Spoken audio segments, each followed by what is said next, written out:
El problema del conocimiento es una cuestión filosófica central que intenta definir qué es el conocimiento, cómo lo obtenemos y cómo podemos estar seguros de que nuestras creencias son verdaderas.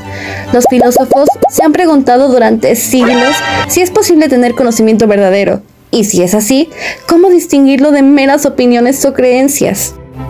Al adentrarnos en este tema, tendremos que pasar por distintas corrientes, como el escepticismo, el subjetivismo, relativismo, entre muchas otras, pero iremos por partes, iniciando con el escepticismo. El escepticismo es una corriente filosófica que comenzó en la antigua Grecia. Esta cuestiona la posibilidad de alcanzar un conocimiento cierto o verdadero sobre el mundo. Los escépticos sostienen que el conocimiento humano es limitado y que siempre van a existir dudas sobre la veracidad de nuestras percepciones, de nuestras creencias y también de nuestros conocimientos. El escepticismo plantea que el conocimiento real es imposible, porque no hay un contacto efectivo entre el sujeto y el objeto. Por objeto nos referimos a aquello que buscamos conocer. Por lo tanto, el escepticismo sugiere abstenerse de emitir juicios sobre la verdad. Esta corriente influyó muchísimo a lo largo de la historia y logró inspirar a filósofos como David Hume y René Descartes. Es hora de pasar al subjetivismo. Este nos dice que hay una verdad, pero esta tiene una validez limitada y no existe ninguna verdad universalmente válida. El subjetivismo limita la validez de la verdad al sujeto, que conoce y juzga. Hace depender el conocimiento humano de factores que residen en el sujeto cognoscente. ¿Qué nos quiere decir esto? Básicamente, el subjetivismo plantea que lo que cada individuo percibe como verdad depende de sus experiencias y también de sus perspectivas personales. Esto implica que cada persona podría tener una versión diferente de la verdad, basada en su propia interpretación, sin que ninguna versión sea absolutamente correcta o incorrecta. Los representantes clásicos del subjetivismo son en ella los sofistas. Básicamente, el subjetivismo es escepticismo, pues también niega la verdad, quizás no directamente, pero sí de una manera indirecta, y esto ataca su validez universal. Por otra parte, tenemos al relativismo y al dogmatismo.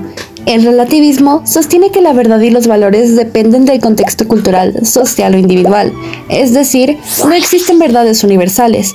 Este fue propuesto por filósofos como Protágoras. Y el dogmatismo, este defiende la existencia de verdades absolutas e indiscutibles. Filósofos como Platón y Descartes lo sostuvieron y argumentaban que la razón puede acceder a verdades inmutables. Ahora pasaremos con el dogmatismo. El dogmatismo es una postura filosófica que se caracteriza por la aceptación y la defensa de ciertas creencias, principios o doctrinas como verdades absolutas e indiscutibles. Los dogmatistas suelen rechazar cualquier cuestionamiento o crítica hacia sus creencias, considerando que no es necesario aportar pruebas o evidencias adicionales para sustentarlas. Esta actitud puede limitar la apertura al pensamiento crítico y a nuevas ideas.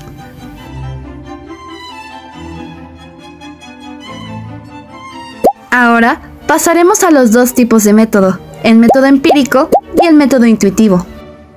El método empírico es un enfoque de investigación que se basa en la observación y experimentación para poder obtener conocimiento. Este método requiere la recopilación de datos a través de la experiencia sensorial y de la realización de experimentos controlados para poder validar las hipótesis y las teorías que se han planteado. A diferencia del dogmatismo, el método empírico se fundamenta en la evidencia tangible y también en la comprobable, permitiendo la revisión y la adaptación de teorías en función de nuevos descubrimientos y de datos.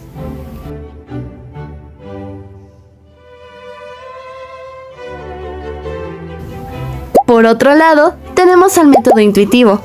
Este destaca la capacidad de la mente para poder captar verdades de forma directa, sin la necesidad de razonamiento o de verificación empírica. Filósofos como Descartes confiaban en la intuición para alcanzar certezas fundamentales.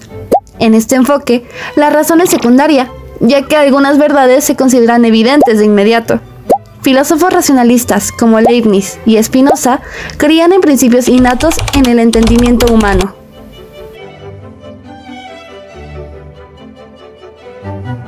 Para finalizar con esta primera parte, hablaremos del criticismo de Immanuel Kant. ¿Qué es? El criticismo es la filosofía que critica la razón y las limitaciones del conocimiento humano, buscando reconciliar la razón y la experiencia. ¿Cuáles son sus implicaciones? 1. El conocimiento es una construcción activa del sujeto. 2. Reconoce las limitaciones del empirismo. 3. Resalta la necesidad de la razón. 4. Diferencia entre conocimiento y creencia. ¿Cuál fue la influencia del criticismo? Su influencia estuvo en la fenomenología y el existencialismo, en la ética y en la filosofía política, en la epistemología y la teoría del conocimiento. Y por último, ¿cuáles son sus principios clave? 1. Síntesis de racionalismo y empirismo. 2. Crítica de la metafísica tradicional. 3. Limitación del conocimiento humano. 4. Distinción entre fenómenos, realidad observable y noumenos, realidad en sí misma. Una vez que ya hemos explicado y comprendido estas corrientes, es hora de pasar al siguiente tema. Positivismo. El positivismo se basa en que el conocimiento genuino proviene de la observación empírica y el análisis lógico, rechazando la metafísica. Auguste Comte fue su principal impulsor, seguido por figuras como Maurice Schlick y Rudolf Carnap. En sus principios clave están la verificación empírica, el análisis lógico y el método científico. Este enfoque influyó en el desarrollo del conductismo en psicología y el positivismo lógico del Círculo de Viena. Inductismo. El inductismo, promovido por Francis Bacon, sostiene que al observar fenómenos y buscar patrones, podemos formular leyes universales. John Stuart Mill refinó este método con los métodos de Mill, como el de concordancia y diferencia, para identificar causas. Este enfoque ha sido clave para construir teorías científicas basada en datos. Falsacionismo. Karl Popper cambió el juego del falsacionismo. En lugar de confirmar teorías, la ciencia debe intentar refutarlas. Los principales principios del falsacionismo son el criterio de demarcación, que señala que la ciencia debe ser falsable; verificación versus falsación, donde se explica que una teoría puede ser refutada con una sola observación contraria; y 3. Conjeturas y refutaciones, pues el conocimiento avanza con teorías audaces que son puestas a prueba. Programas de investigación de Lakatos. Imre Lakatos combinó ideas de Popper y Kuhn con los programas de investigación científica. Estos programas tienen un núcleo firme, inamovible y un cinturón protector de hipótesis que pueden ajustarse. Se mencionan dos términos: la heurística negativa, donde no se cuestiona el núcleo, y la heurística positiva, donde se busca avanzar el programa. Estos programas pueden ser progresivos si generan nuevos descubrimientos, o degenerativos si solo se ajustan hipótesis sin importar la innovación. Ahora hablaremos sobre cómo el filósofo Thomas Kuhn revolucionó nuestra comprensión del progreso científico, introduciendo conceptos como los paradigmas, la ciencia normal y las revoluciones científicas. Para Kuhn, un paradigma es el marco compartido de teorías y métodos que guía a una comunidad científica. Dentro de un paradigma, la ciencia normal se centra en resolver problemas específicos, sin cuestionar la estructura básica. Cuando un paradigma ya no puede resolver anomalías, se entra en crisis, abriendo paso a una revolución científica. Aquí, un nuevo paradigma reemplaza al antiguo, transformando nuestra visión del mundo.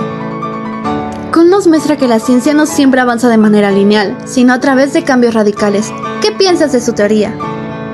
¿Cómo cambia la ciencia? Con las ideas de Larry Laudan y Philip Kitcher, ambos filósofos explican el progreso científico, cada uno desde una perspectiva única. Laudan propone tradiciones de investigación, conjuntos de ideas sobre qué estudiar y cómo hacerlo. Según él, el progreso se mide por resolver problemas, en lugar de acumular conocimientos de una forma lineal. Kitcher, en cambio, se enfoca en la dinámica social entre científicos. Las interacciones y metas personales influyen en cómo cambia la ciencia, sin un único método universal. Ambas perspectivas muestran que la ciencia avanza de forma colectiva y flexible. ¿Qué opinas? Ahora vamos a explorar cómo algunas de las ideas más influyentes del pensamiento moderno, desde el positivismo hasta la inteligencia artificial, han moldeado nuestra comprensión del conocimiento, la mente y la tecnología. Acompáñame en este recorrido por la historia de la ciencia y la filosofía. El positivismo, fundado por Auguste Comte, sostiene que el conocimiento auténtico debe basarse en hechos observables y verificables, usando el método científico. Comte, conocido como el padre del positivismo, planteó que la humanidad avanza a través de 3 etapas: teológica, metafísica y científica. En otro lado, tenemos a Ernst Mach. Él nos dice: las experiencias sensoriales y la intuición son fundamentales para construir el conocimiento científico. Por su parte, tenemos a Ludwig Wittgenstein. En su obra Tractatus Logico-Philosophicus, argumentó que los límites del lenguaje determinan los límites del pensamiento. De lo que no se puede hablar, mejor es callar.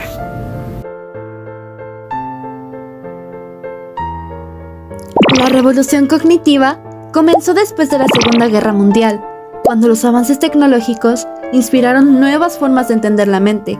Las computadoras ofrecieron una metáfora poderosa. ¿Podría la mente ser como un procesador de información? En el año 1956, en el MIT, figuras como Allen Newell, Noam Chomsky y George Miller marcaron oficialmente el inicio de la ciencia cognitiva. Sus modelos revelaron la complejidad de la mente humana más allá del enfoque conductista. La psicología cognitiva estudia cómo percibimos, procesamos y almacenamos información, desde los trabajos de George Miller sobre la capacidad de la memoria a corto plazo hasta Donald Broadbent y su modelo de atención selectiva. El enfoque ha evolucionado. El aprendizaje no es pasivo. Construimos activamente nuestra comprensión del mundo mediante acciones, imágenes y palabras. Brunner también destacó el aprendizaje por descubrimiento, un enfoque que fomenta la exploración activa para lograr un entendimiento más profundo. En el verano de 1956, en Dartmouth, un grupo de científicos liderados por John McCarthy establecieron las bases de la inteligencia artificial. Herbert Simon y Allen Newell desarrollaron programas como el teórico lógico, mientras que McCarthy inventó el LISP, un lenguaje clave para la inteligencia artificial. Uno de los avances más notables fue el SHRDLU, un programa que entendía y ejecutaba órdenes en lenguaje natural en un mundo de bloques, aunque el limitado marcó un hito en la interacción entre máquinas y humanos. A lo largo de los años 70, la IA evolucionó hacia sistemas expertos, capaces de resolver problemas en áreas específicas y avances en percepción y lenguaje natural. Desde el positivismo, que buscaba un conocimiento basado en hechos, hasta la psicología cognitiva y la inteligencia artificial, hemos avanzado enormemente en nuestra comprensión de la mente y también en la tecnología. Pero aún queda mucho por descubrir. Gracias por haber visto este video.